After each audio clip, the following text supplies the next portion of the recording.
یہ قطر آپ سے مخاطب ہے۔ سیف الرحمان سے آج کا دوسرا نشریہ سماعت فرمائیے۔ ابتدا میں پیش خدمت ہے اہم خبروں کا خلاصہ۔ صاحبۃ السمو شیخہ موزہ بنت ناصر نے قطر فاؤنڈیشن کی یونیورسٹیوں اور حمد بن خلیفہ یونیورسٹی سے فارغ التحصیل ہونے والے طلبہ کی تقریب تقسیم اسناد سے خطاب کرتے ہوئے کہا ہے کہ بحران چلے جاتے ہیں لیکن علم و معرفت باقی رہتے ہیں۔ ملک میں کورونا وائرس کی وجہ سے عائد کی گئی پابندیوں کو اٹھانے کے 4 میں سے پہلے مرحلے پر آج عمل درآمد کا آغاز کر دیا گیا ہے۔ اور نائب وزیر اعظم و وزیر خارجہ نے بتایا ہے کہ قطر القدس کے واقعات شروع ہوتے ہی سفارتی سطح پر سرگرم ہو گیا تھا اور اس کی کامیاب ثالثی کے نتیجے میں علاقے میں امن و استحکام بحال ہوا ہے۔ سامعین، یہ تھا اہم خبروں کا خلاصہ اور اب پیش خدمت ہے ریڈیو قطر سے آج کا دوسرا مفصل نشریہ۔ بسم اللہ الرحمن الرحیم۔ صاحب سمو امیر شیخ تمیم بن حمد آل ثانی نے جمہوریہ آذربائیجان کے صدر الہام علییف کے نام ان کے ملک کے یوم جمہوریہ اور وفاقی ڈیموکریٹک جمہوریہ ایتھیوپیا کی صدر محترمہ سہلہ ورق زودی کے نام ان کے ملک کے قومی دن کے موقع پر مبارکباد کے برقی پیغامات ارسال کیے ہیں۔ نائب امیر شیخ عبداللہ بن حمد آل ثانی نے بھی جمہوریہ آذربائیجان کے صدر اور وفاقی ڈیموکریٹک جمہوریہ ایتھیوپیا کی صدر کے نام مبارکباد کے برقی پیغامات ارسال کیے۔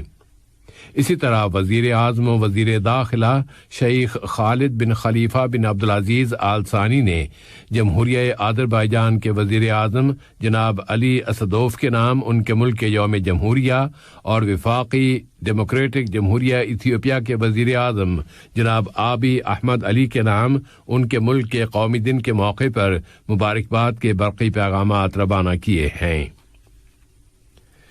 صاحبۃ السمو شیخہ موزہ بنت ناصر نے قطر فاؤنڈیشن کی یونیورسٹیوں اور حمد بن خلیفہ یونیورسٹی کے 2020 اور 2021 کے فارغ التحصیل ہونے والے طلباء کی تقریب تقسیم اسناد میں شرکت کی ہے۔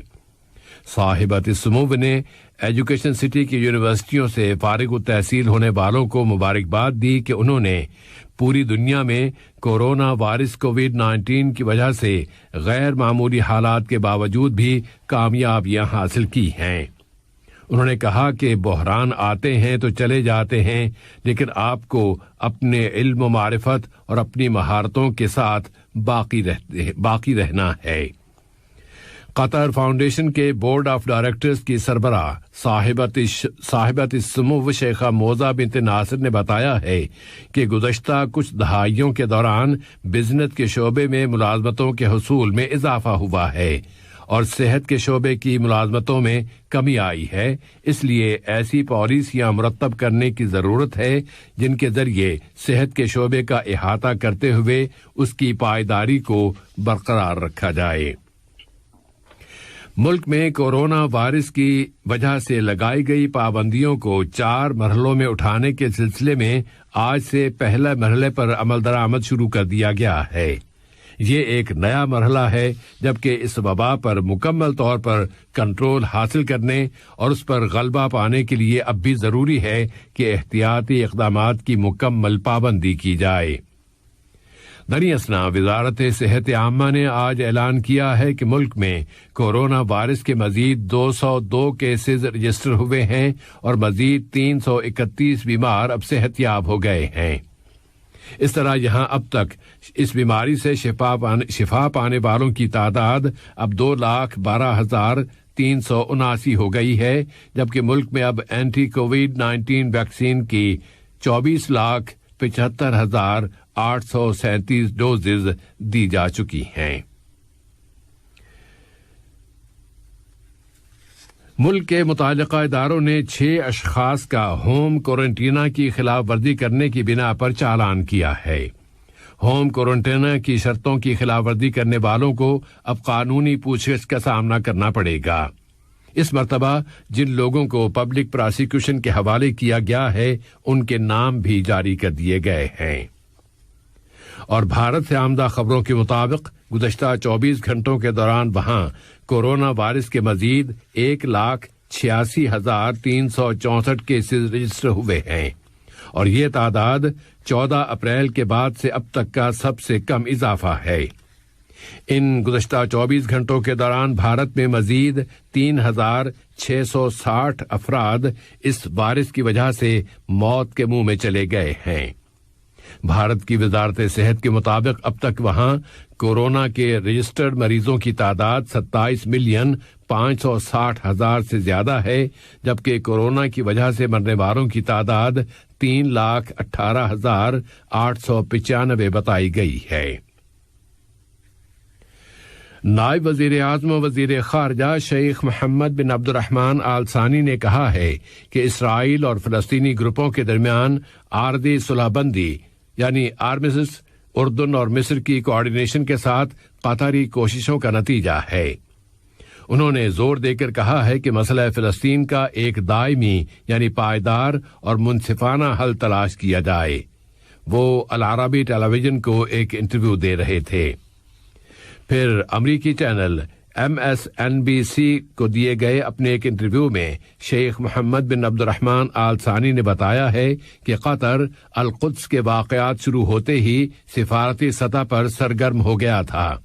انہوں نے متنبہ کرتے ہوئے کہا ہے کہ حماس اور اسرائیل کے درمیان گزشتہ دنوں ہونے والی فائر بندی ایک عبوری حل ہے، اور یہ مسئلہ فلسطین کی بنیادی وجوہات و اسباب کا علاج نہیں کر سکتی۔ دریں اثنا فلسطینی وزیر اعظم محمد اشتیا نے صاحب سمو امیر شیخ تمیم بن حمد آل ثانی کا ان کے اس فیصلے پر شکریہ ادا کیا ہے کہ غزہ کی پٹی کی تعمیر نو کے لیے $500 ملین کی رقم مختص کی گئی ہے۔ انہوں نے فلسطینیوں کے اپنی سرزمین پر ڈٹ کر کھڑے رہنے کے لیے دوحہ کی مسلسل کوششوں کی تعریف کی ہے۔ محمد اشتیا نے کہا ہے کہ ان کی حکومت غزہ کی پٹی میں بسنے والوں کی مدد کے لیے ہر کوشش کا خیر مقدم کرتی ہے، خواہ وہ خود فوری انسانی امداد کی شکل میں ہو یا اسرائیل کی جارحیت کے نتیجے میں پھیلنے والی تباہی کے بعد تعمیر نو کے لیے۔ ادھر حقوق انسانی کی بین الاقوامی کونسل نے فلسطینی سرزمین پر ایک بین الاقوامی آزاد تحقیقاتی کمیٹی تشکیل دینے کے حق میں ووٹ دیا ہے۔ وزیر مملکت برائے امور خارجہ جناب سلطان بن سعد المریخی نے کہا ہے کہ قطر اسرائیل کی حالیہ جارحیتوں، خاص طور پر القدس شریف، شیخ جراح کالونی اور غزہ کی پٹی پر کی جانے والی جارحیتوں کی وہ شدید الفاظ میں مذمت کرتا ہے کہ یہ بین الاقوامی قانون اور حقوق انسانی کے چارٹرز کی سنگین خلاف ورزی ہے۔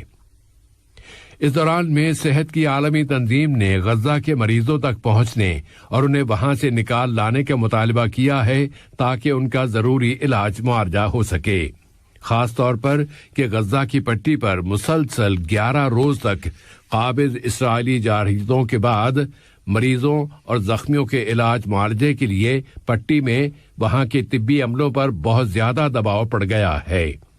اس اسرائیلی بمباری نے وہاں 10 طبی مراکز کو بہت زیادہ نقصان پہنچایا ہے۔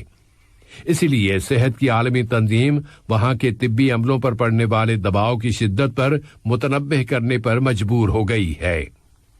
غزہ میں فلسطینی وزارت صحت کے ترجمان اشرف قدوہ نے غزہ میں بجلی کی سپلائی کے منقطع ہو جانے کی وجہ سے بھی صحت کے شعبے پر پڑنے والے خطرناک اثرات پر متنبہ کیا ہے۔ آج نماز جمعہ کے بعد مغربی کنارے میں قابض اسرائیلی فورسز اور فلسطینی نوجوانوں کے درمیان محاذ آرائی دوبارہ شروع ہو گئی، اور مغربی کنارے کے شہروں میں اسرائیلی جارحیتوں کے خلاف تحریک جاری ہے۔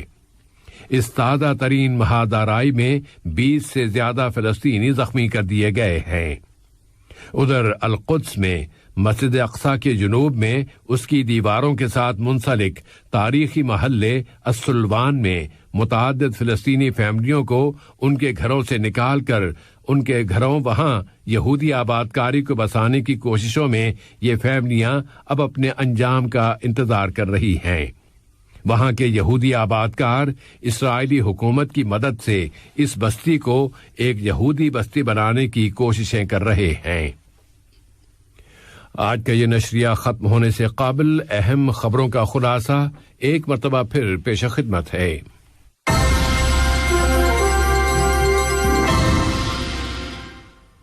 صاحبۃ السمو شیخہ موزہ بنت ناصر نے قطر فاؤنڈیشن کی یونیورسٹیوں اور حمد بن خلیفہ یونیورسٹی سے فارغ التحصیل ہونے والے طلباء کی تقریب تقسیم اسناد سے خطاب کرتے ہوئے کہا ہے کہ بحران چلے جاتے ہیں لیکن علم و معرفت باقی رہتے ہیں۔